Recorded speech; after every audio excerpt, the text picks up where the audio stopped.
বিসমিল্লাহির রহমানির রহিম। আসসালামু আলাইকুম। আমার প্রিয় বন্ধুরা কেমন আছো? আশা করি খুব ভালো আছো। আল্লাহর অশেষ মেহেরবানিতে আমিও খুব ভালো আছি। চলে আসলাম মিষ্টি সুন্দর একটা ভিডিও নিয়ে। আশা করছি তোমাদের ভীষণ ভীষণ ভীষণ ভালো লাগবে। তো সবাইকে অনুরোধ করলাম সম্পূর্ণ ভিডিওটা দেখার, কেউ স্কিপ করে দেখো না। তো রাত্রের বেলা দেখো মেয়ের বাবা নিয়ে আসছে মাছ, কেননা অনেক প্রিয় আপন একজন মানুষ, মানে আসলে আপন বললেই হয় না, প্রিয় ভালো মানুষ মানে থাকে আলাদা ভাবে। তো যাই হোক, এসে আসবে বলে আমাদের রাত্রের থেকে এত তোড়জোড় চলতেছে। তো যাই হোক, পরের দিন সকালবেলা আবার ভিডিও শুরু করলাম।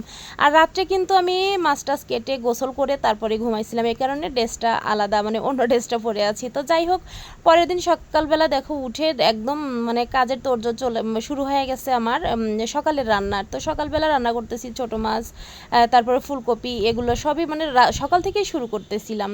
তো যাই হোক, তারপরে আর কোনো ভিডিও আমি করি নাই। সকালবেলা কাজ শুরু করছি, কখন শেষ করছি আর কখন কি হয়েছে আমি বলতেই পারি না। আর বিশেষ করে আমার কিছু বিশেষ ব্যক্তি আছে, বিশেষ মানুষ আছে, বিশেষ প্রিয় মানে কি বলবো তোমাদের, তো তারা আসলে আমি ভিডিওটা খুবই কম করি, চেষ্টা করি তাদেরকে সময় দেওয়ার, তাদের পাশে থাকার, তাদেরকে আপ্যায়ন করার। তো যাই হোক, সে কারণে আর ভিডিওটা কন্টিনিউ করি নাই, যে না এটা একদমই ঠিক হবে না। আগে প্রয়োজন হচ্ছে তাদেরকে মানে সুন্দরভাবে তাদেরকে বিদায় দেয়া, এই কারণে হচ্ছে আমি ভিডিওটা বন্ধ করে কাজ করা শুরু করছিলাম।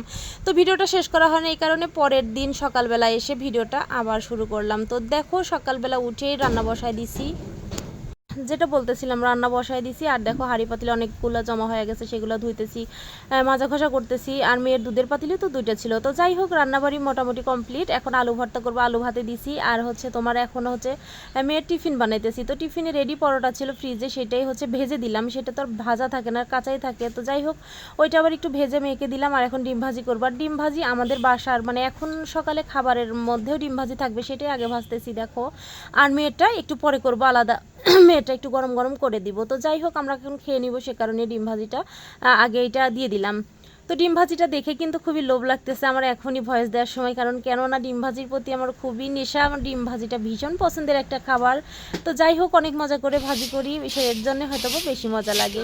আর দেখো উঠান ঝাড়ু দিতে চলে আসছি, উঠান ঝাড়ু দিব এখন, উঠান ঝাড়ু দিব কারণ হচ্ছে তোমার তাড়াতাড়ি দিতেছি আজকে, এই কারণে হচ্ছে খাওয়ার আগে উঠোনটা ঝাড়ু দিতে আসছি। সব রেডি করে রেখে মেয়ের বাবাকে বললাম উঠোনটা ঝাড়ু দিয়ে আসি, কারণ সকালকে সন্ধ্যার দিকে একটু বাতাস, মানে রাত্রের দিকে একটু ভালোই বাতাস বইছে, সে কারণে পাতা দিয়ে একদম মানে খুবই খারাপ অবস্থা। সে কারণেই হচ্ছে খাওয়ার আগে উঠোনটা ঝাড়ু দিতে আসলাম। যদিও আমি সকালে ঘুমে থেকে উঠে দেই, কিন্তু যে মেয়ের তাড়াহুড়োর জন্য অনেক দিন দেয়া হয় না।